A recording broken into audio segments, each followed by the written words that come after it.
The latest on Syria talks, all times local. 7:40 p.m. The World Health Organization says Syrian health officials have reported that 84 people have been killed and another 659 injured over a 4-day stretch of intensified fighting in a region near the capital, Damascus.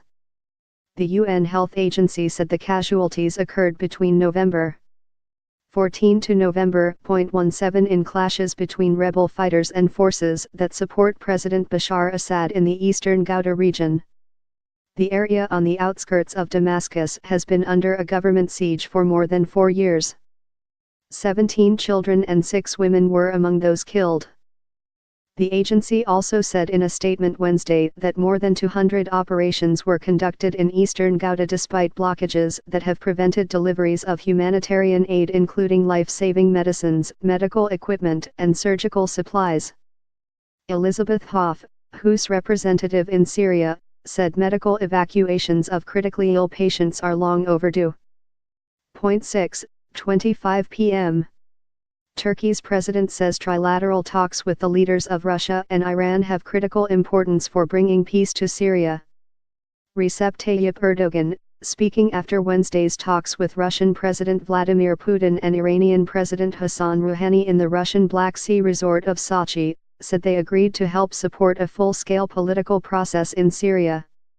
Erdogan said the 3 leaders discussed ways to support another round of Syria peace talks set to start in Geneva later this month.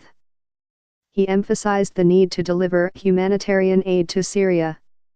Even though Russia and Iran back Syrian President Bashar Assad's government and Turkey supports his foes, the 3 countries have teamed up to help broker a peace settlement. Wednesday's talks follow Assad's surprise visit to Russia Monday for talks with Putin. 6:20 p.m. Iran's president says trilateral talks between Iran, Russia and Turkey will help stabilize Syria. Hassan Rouhani, speaking after Wednesday's talks with Russian President Vladimir Putin and Turkish President Recep Tayyip Erdogan, hailed the talks as very useful. He said that the 3 leaders supported holding the so-called Congress of National Dialogue between Syrian factions in Sochi. Even though Russia and Iran back Syrian President Bashar Assad's government, and Turkey supports his foes, the 3 countries have teamed up to try and broker a peace settlement. Wednesday's talks followed Assad's surprise visit to Russia on Monday for talks with Putin that the Kremlin said were intended to help lay the groundwork for the trilateral meeting of Russia, Turkey and Iran. 6 p.m. Russian President Vladimir Putin says that trilateral talks with leaders of Turkey and Iran will help advance a peace settlement in Syria. Putin, speaking after Wednesday's talks in Sochi with Turkish President Recep Tayyip Erdogan and Iranian President Hassan Rouhani, said that they agreed to encourage efforts to establish a dialogue between various political groups in Syria.